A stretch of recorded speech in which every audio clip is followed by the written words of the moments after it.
السلام علیکم، میں محمد عاصم شاکر اور آپ دیکھ رہے ہیں میرا YouTube channel daily health idea. Ayurvedic میں گوکشتر آدی گوگل کے نام سے یاد کیا جاتا ہے۔ تمام تر خوبیوں کے ساتھ قائرین طب اجزاء نسخے سے ہی اس کی افادیت سمجھ جائیں گے۔ ایک اچھا طبیب اسے کئی امراض پہ استعمال کر سکتا ہے۔ نہایت اعلیٰ درجے کی مولد حرارت غریدی ہے، جگر و غدود کو گرم کر کے تحلیل غذا میں امداد دیتی ہے، خون کو صاف کر کے ہر قسم کی اعصابی سوزش کو رفع کرتی ہے، سختی و سرد قسم کے اور عام تحلیل کرتی ہے، سردی سے ہونے والے درد وغیرہ کو روکنے کے لیے عام استعمال کی جاتی ہے۔ جوڑوں کی سوزش کو دور کرتی ہے، خاص کر گینٹیا اور وجل مفاصل کی یقینی دوا ہے۔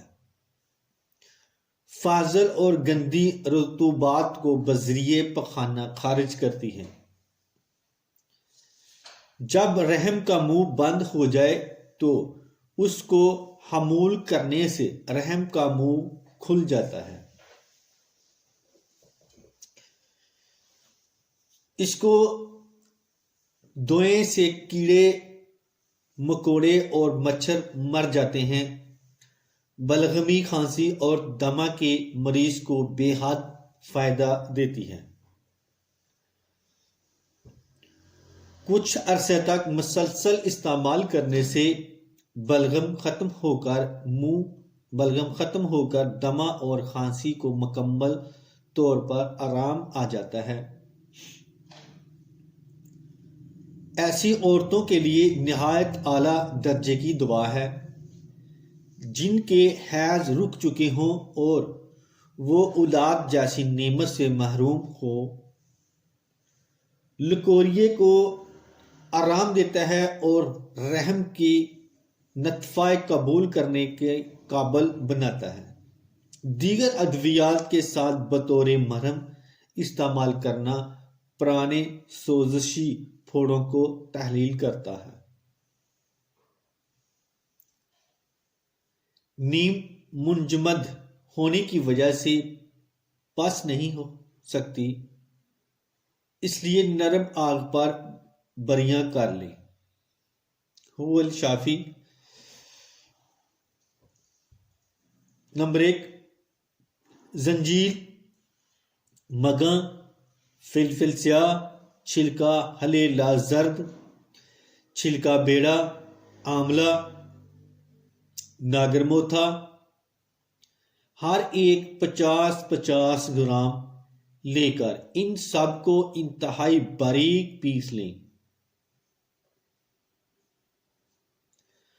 اس کے بعد گوکھر 3 کلو، پانی 20 کلو، گگل 500 گرام۔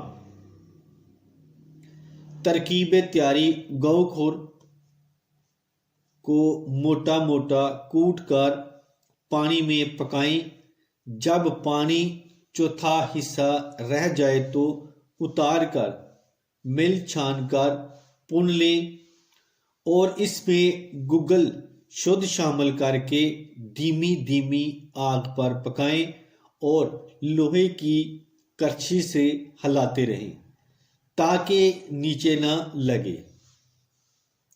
گاڑھا قوام بن جانے پر آگ سے اتار کر مرحلہ اول میں پسا گیا سفوف ملا کر خوب کوٹ کر یکجان کر کے 4 رتی کی گولیاں بنا لیں۔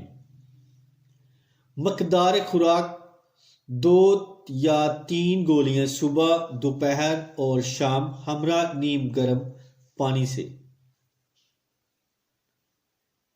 استعمال کریں۔